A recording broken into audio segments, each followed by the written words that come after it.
Sir लेकिन इस G20 के इस तरह के सफल आयोजन से, क्योंकि मैं तो अभी दिल्ली से होकर के आया और मुझे पूरा लग रहा है कि खास करके जो कश्मीर में ट्रेमेंडस चेंज है। आज मैं देख रहा था आंकड़े की लगभग 100% जो है पत्थरबाजी खत्म है, आतंकवाद जो है वो पूरी तरह से कमोबेश खत्म हो चुका है। सुप्रीम कोर्ट में पे तो रिपोर्ट भी दी गई है। लेकिन अभी जब मैं आपसे बात कर रहा था तो मैं ट्विटर खंगाल रहा था, तो एकाएक बलात्कारी पांडे का भाई खैराती पांडे का एक ट्वीट दिख गया है। इस बदतमीज को, मतलब इसे देखिए क्या लगता है, देखिए कि ये सब कैसे बेचैनी है कि चीन नहीं आ रहा है लेकिन अपने चेलों को क्या कुछ संदेश दे रहा है। पांडे को देखिए जरा सा। प्रधानमंत्री जी, आपको मेरी बात बुरी लग सकती है मगर सच यह है कि गोदी मीडिया G20 कवर करने लायक नहीं है।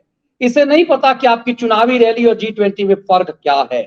इतना थर्ड क्लास मीडिया लेकर आप किसी आयोजन के लेजर लाइट पर कवरेज तो करवा सकते हैं, मगर उसके ग्लोबल महत्व पर, असर पर अब मुझे ये लगता है कि देखिए सब खलियर हो चुका है, सबकी पत्रकारिता खत्म हो चुकी हुई है।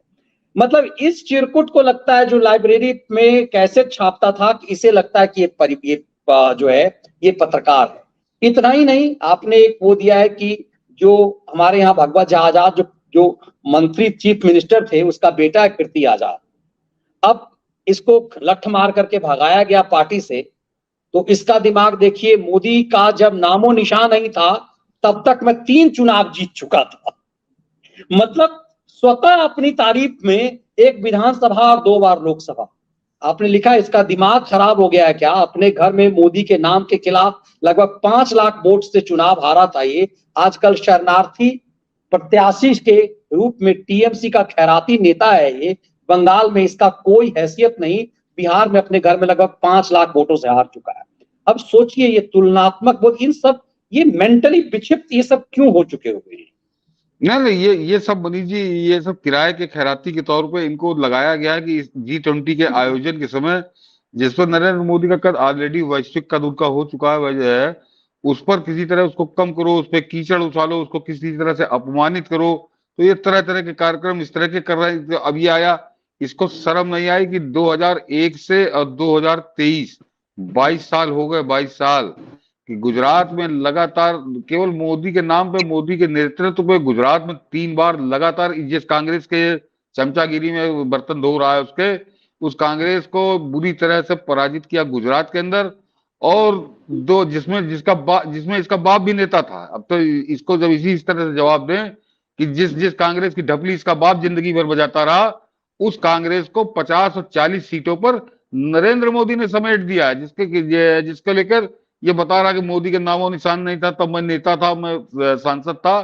तो अपनी औकात समझो। अब तुम्हारे घर में गृह जनपद में जहां तुम चुनाव लड़े थे तो केवल नरेंद्र मोदी के खिलाफ ही लड़ा था मनीष जी ये चुनाव। ये जो है ये भाजपा से कम और नरेंद्र मोदी को गरियाते हुए लड़ा था। तो 5 लाख वोटों से हरा था, 4,80,85,000 वोटों से, लगभग 5 ही लाख उसको मानिए। तो ये ऐसे ऐसे लोगों को, सड़क छाप स्तरहीन लोगों को, जिनका राजनीति से दूर दूर, तो नरेंद्र मोदी ने इनको बिल्कुल बाउंड्री के बाहर नहीं, स्टेडियम के बाहर कर दिया है राजनीति के। अब ये स्टेडियम के बाहर से पत्थरबाजी कर रहे हैं, ये कर दूंगा वो कर दूंगा। तो ये उसी तरह के लोग हैं, इनका कोई वो नहीं है मनीष जी। बिल्कुल, बहुत सारे लोग कहते हैं कि मनीष जी क्या किया नरेंद्र मोदी ने, इन खैरातियों का कुछ नहीं हुआ।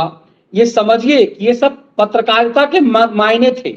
आज बलात्कारी पांडे का भाई खैराती पांडे खलियर है, नाला गिन रहा है, तो समझ जाइए कि उसकी बेचैनी क्या हो सकती है और ये तिलमिलाहट क्या है।